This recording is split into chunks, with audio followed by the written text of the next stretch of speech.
Previously, we covered the core foundations. Now, in part 2, we tackle Mars, atmosphere, and climate.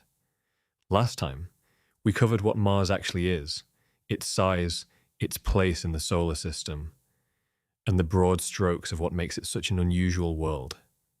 Today's question is this: what happened to the atmosphere of Mars? And what does that tell us about whether life could ever have existed there?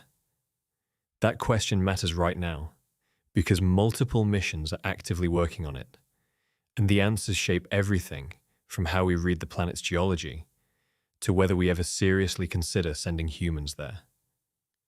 Let's start with what Mars has today, because it sets up the central puzzle very quickly. Mars sits at an average distance of roughly 142 million miles from the Sun. It has a surface gravity about 38% of Earth's. You would weigh just over a third of what you weigh here.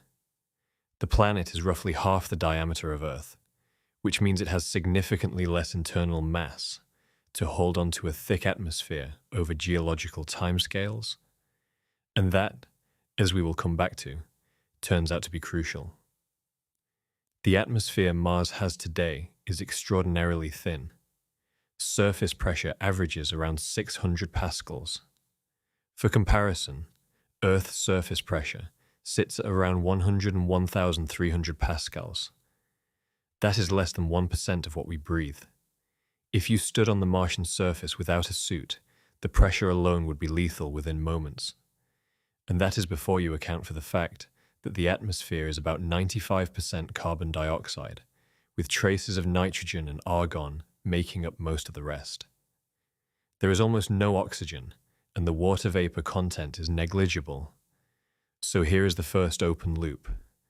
If the atmosphere is this thin and hostile now, how do we know it was ever any different? And if it was different, where did it go? The answer starts underground, and in orbit, and in some very old rocks. Across the surface of Mars, particularly in the southern highlands, there are features that geologists read as evidence of flowing water. Valley networks that look like river drainage systems, outflow channels wide enough to suggest catastrophic flooding, mineralogical deposits of clay minerals and sulfates that only form in the presence of liquid water over sustained periods. Water cannot exist as a stable liquid on the surface of Mars today. The pressure is too low, and the temperature swings too extreme. For liquid water to have pooled or flowed on ancient Mars, the atmosphere must have been substantially thicker, and the surface must have been warmer. This period is thought to have extended through what we call the Noachian era, which ran from roughly 4.1 to 3.7 billion years ago. Some of the most compelling mineralogical evidence for this wet, warmer past comes from NASA's Mars Reconnaissance Orbiter, which has been mapping the surface in extraordinary detail since 2006. So the planet was once more hospitable. The question now is what happened to strip it down to what we see today. This is where the Sun enters the picture in an unexpected way. Earth is protected by a global magnetic field, generated by the movement of molten iron in its outer core. That field deflects the solar wind, a continuous stream of charged particles flowing outward from the Sun. Without it, the solar wind would gradually strip lighter molecules from the upper atmosphere. Mars does not have a significant global magnetic field today. There are localized remnant magnetic anomalies locked into ancient crustal rocks, which tells us Mars once had a dynamo, a functioning magnetic field, and then lost it. The timing is debated, but most estimates place the collapse of the Martian dynamo somewhere around 4 billion years ago, possibly slightly earlier. Once that protection was gone, the solar wind began eroding the atmosphere from the top down, a process called atmospheric sputtering. Simultaneously, Mars was losing heat from its interior faster than Earth did, partly because of its smaller size. A cooling interior means reduced volcanic outgassing. And outgassing is the mechanism by which a rocky planet replenishes its atmospheric gases over time. Both taps were closing at once, inputs fell off and losses accelerated. NASA's MAVEN mission, which has been in orbit since September of 2014, was designed specifically to measure this loss. MAVEN stands for Mars Atmosphere and Volatile Evolution. Its instruments have directly measured the current rate at which ions are being stripped from the upper atmosphere by solar activity.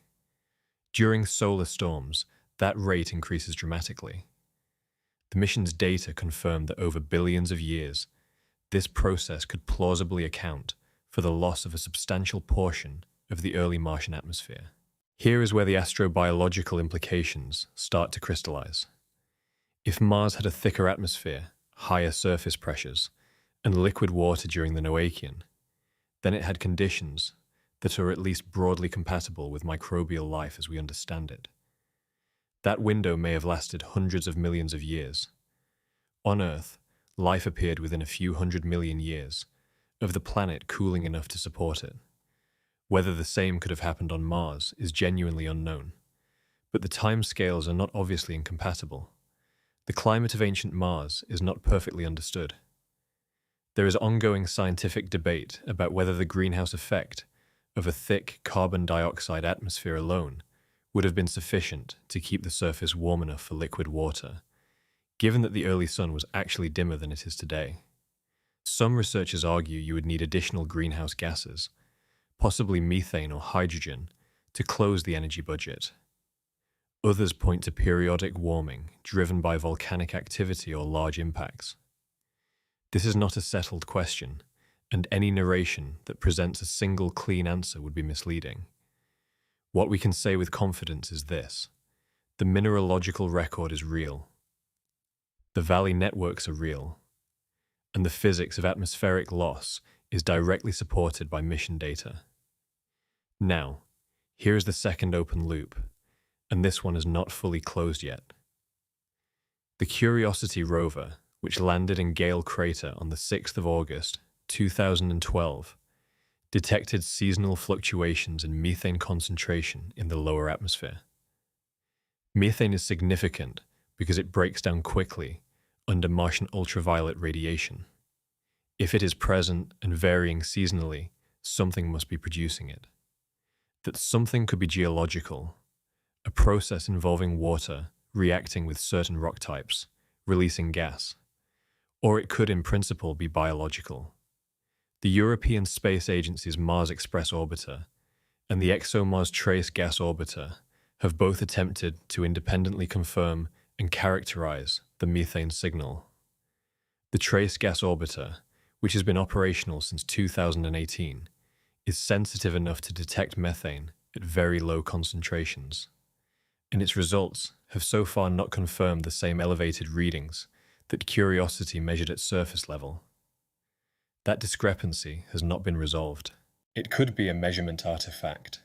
It could reflect genuine spatial variability close to the surface, or it could point to a source that is localized in a way the orbiter cannot easily sample.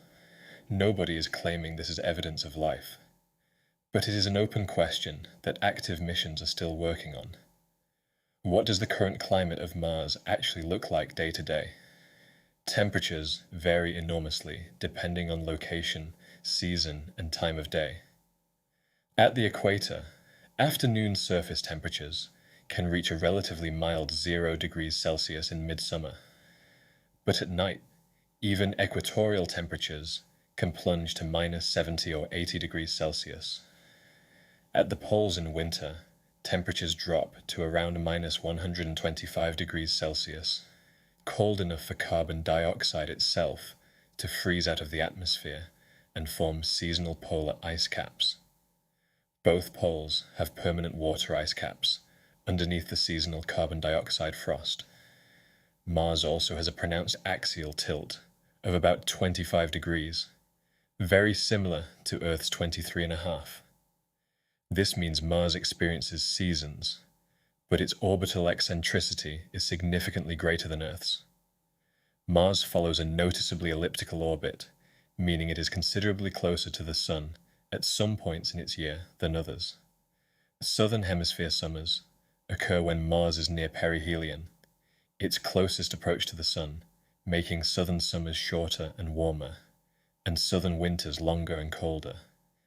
The northern hemisphere has the opposite pattern, longer, milder summers. One of the most dramatic recurring climate events on Mars is the global dust storm.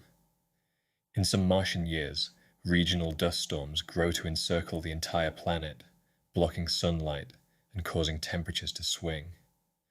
It was a global dust storm in 2018 that ended the mission of NASA's Opportunity rover, which had been operating on the surface since January of 2004. The storm blocked so much sunlight that Opportunity's solar panels could no longer sustain the rover's battery charge.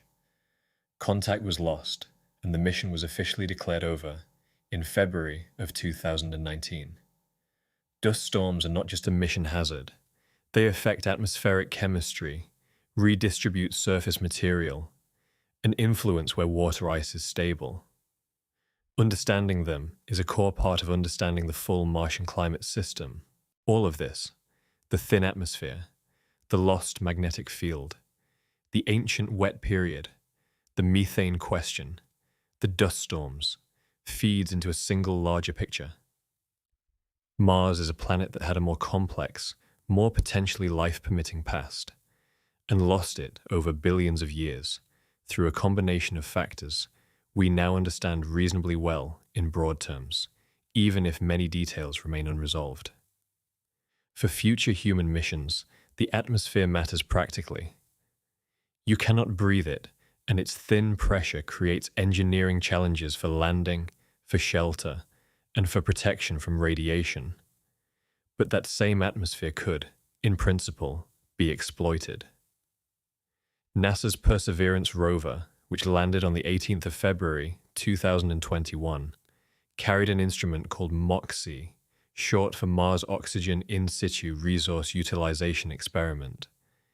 It demonstrated that oxygen can be extracted from Martian carbon dioxide through electrolysis. That is a small but meaningful proof of concept. What Mars teaches us, taken all together, is that habitability is not binary. It is a set of conditions that can exist, change, degrade, and perhaps, with enough understanding, be worked around. Whether anything ever took advantage of the conditions Mars once had, that remains the deepest open question in planetary science. Next time, we look at the surface geology of Mars, the volcanoes, the canyon systems, and what the rock record can actually tell us about the planet's history. If you found this useful, subscribing keeps you in the loop as we work through the full series. The complete Mars playlist is linked in the description if you want to follow the episodes in order. That is part 2 of Mars. In part 3, we explore the next key question. Subscribe so you do not miss it.